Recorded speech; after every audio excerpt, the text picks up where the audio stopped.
Next अब हमारा move on हो रहा है किसकी तरफ, ऑक्टल टू बाइनरी की तरफ। अस्सलाम वालेकुम, उम्मीद करती हूँ आप सब ठीक होंगे। ऑक्टल टू बाइनरी में जब भी आपने कन्वर्जन करनी है, ऑक्टल हमारे पास हमें पता होता है कि वो 8 होता है और बाइनरी हमारे पास होता है 2।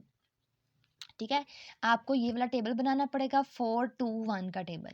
अब देखें 1 0 तो ऑलरेडी ही एग्जिस्ट करता है। ठीक है, 0 0 एंड 0।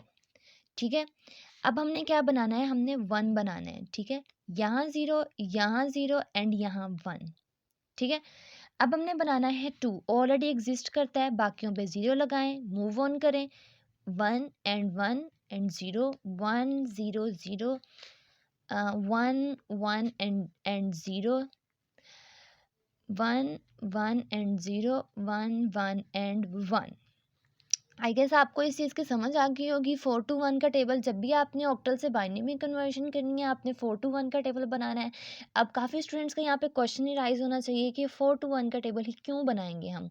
बिकॉज हमने सिर्फ और सिर्फ 0 से लेकर 7 तक वैल्यूज़ लेनी थी। और अगर आप खुद सोचें 8 4 2 1 के टेबल में हमारे पास 7 तक वैल्यूज़ नहीं आ रही, आपने वही टेबल चूज़ करना है जिसकी सिर्फ और सिर्फ 7 तक वैल्यूज़ हों। ठीक है, ये हमें खुद से बनाना पड़ेगा। सिंपली अब आपने क्या करना है, हम सबसे पहले क्वेश्चन देख लेते हैं। ऑक्टल टू बाइनरी 7 7.7 मतलब 0.7। आपने क्या करना है, 7 की वैल्यू क्या है हमारे पास, 1 1 एंड 1। दूसरे 7 की वैल्यू क्या है, 1 1 एंड 1। तीसरे 7 की वैल्यू क्या है, 1 1 एंड 1। आपने सिंपली क्या करना है, तीनों 7 की वैल्यूज़ को इकट्ठे लिख देना है, 0.1 1 एंड 1। और नीचे बेस में आपने लिख देना है 2। ठीक है, आई गेस आपको इस चीज़ की समझ आ गई होगी। ओके, हम ये वाला क्वेश्चन तो पहले ही देख चुके हैं। ठीक है, मैंने आपको एक अलग पेज पे आप लोगों को समझाया और आपको ये टेबल समझाया।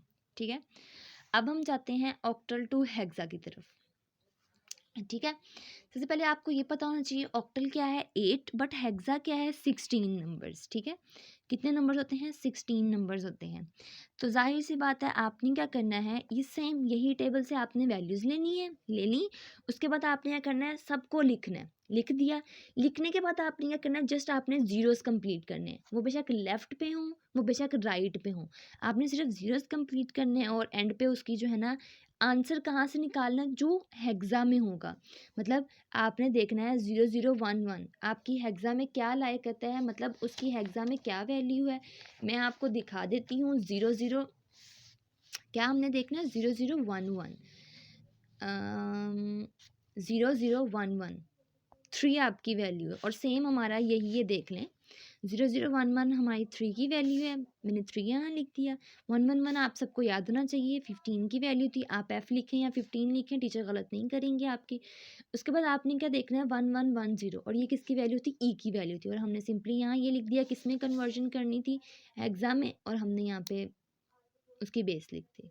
ठीक है, अच्छा, ये हमारे कुछ लास्ट ट्यूटोरियल्स रह गए थे बाइनरी टू ऑक्टल कन्वर्जन। ठीक है, अच्छा हमने देखना है बाइनरी टू ऑक्टल कन्वर्जन, हमने इसमें भी सेम टेबल से मैप करना है। ठीक है, हमने देखना है वही वाला टेबल जो मैंने आपको लास्ट ट्यूटोरियल में समझाया था। यही 4 to 1 का टेबल जो है ना, वो आप अगेन बना लें, अगेन बना के आप वैल्यूज़ देखें, उसके साथ उसको मैप करें। ठीक है, आपने क्या करना है, आपको पता होना चाहिए बाइनरी टू ऑक्टल जाना है तो जाहिर सी बात है 3 3 का पेयर बनेगा।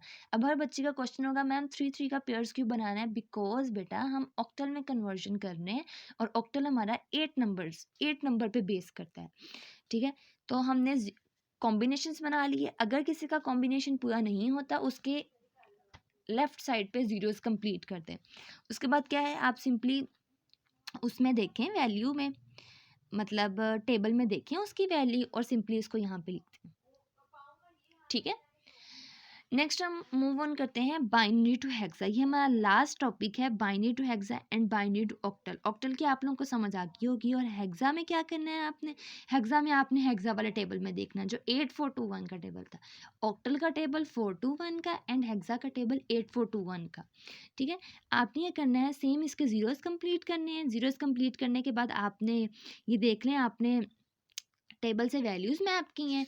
वैल्यूज़ मैप करने के बाद आपने सिंपली उसका एक आंसर बता दिए कि वो क्या आ रहा है आपके पास 9.D0। ठीक है? आपने सिंपली उसमें देखना है और यहाँ पे इसको मैप कर देना है।